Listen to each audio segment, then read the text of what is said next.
Voilà, nous sommes ici à la Maison Blanche avec notre japonais Amadou Billy Sissoko, mon grand frère Dan Sissoko, venu de l'Angleterre pour les besoins du Congrès international de la diaspora. Avec aussi le grand journaliste Pape Alé Niang, venu du Sénégal spécialement pour les besoins aussi de ce congrès. Merci beaucoup. Voilà, Monsieur Niang, vos impressions par rapport à votre voyage ici à Washington? Je pense que pour le moment tout se passe très bien et on est ici devant cette Maison Blanche qui est le symbole de la puissance américaine, mais aussi d'une démocratie qui est très vivante. En attestent aujourd'hui ces manifestants qui sont là.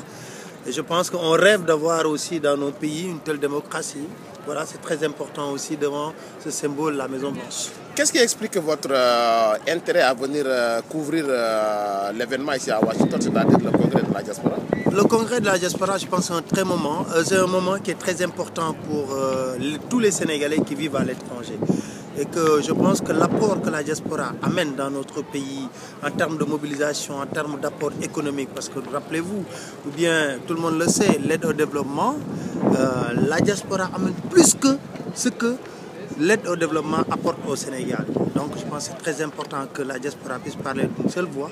Et puis si éventuellement la diaspora pourra également poser devant ses autorités et puis trouver des solutions aux différents problèmes qu'elle rencontre. Pensez-vous qu'il sera un jour possible, cette aide financière dont vous venez de mentionner, cette puissance financière de la diaspora puisse se transformer en puissance politique, mais qu'il puisse être entendu comme il se doit? Je pense que c'est toutes les autorités qui veulent gérer ce pays doivent aujourd'hui tenir compte de l'impact de la diaspora. Dans la mesure où on a remarqué que lors de ces élections que nous avons dépassées, les élections de 2012, ça a été un long processus et la diaspora a pesé de tout son poids en donnant des consignes de vote, mais aussi en mobilisant tous les Sénégalais autour de ce qui pensaient être pour eux la meilleure solution, le départ de l'ancien régime. Donc toutes les autorités sont obligées de collaborer avec des personnes de la diaspora, mais à une seule condition, que la diaspora puisse parler d'une seule voix. Parce que l'État a besoin d'avoir un interlocuteur fixe. Je pense que c'est ça le plus important. Mais justement, est-ce que pensez-vous que d'un jour ou l'autre, cette diaspora puisse parler d'une même voix? Je ne vais pas dire leur totalité, mais dans leur majorité, qu'ils se retrouvent dans une même structure.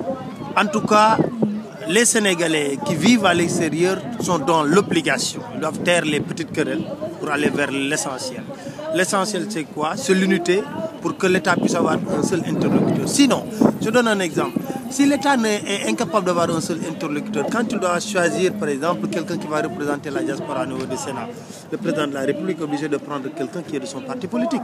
Mais si la diaspora avait parlé, par exemple, d'une seule voix, la diaspora pourra au moins discuter et trouver une solution idoine par rapport à cette problématique. Mais les Sénégalais qui vivent à l'extérieur sont dans l'obligation de s'unir pour parler d'une seule voix et c'est ça le plus important. Merci, M. Niang. Je vous en prie.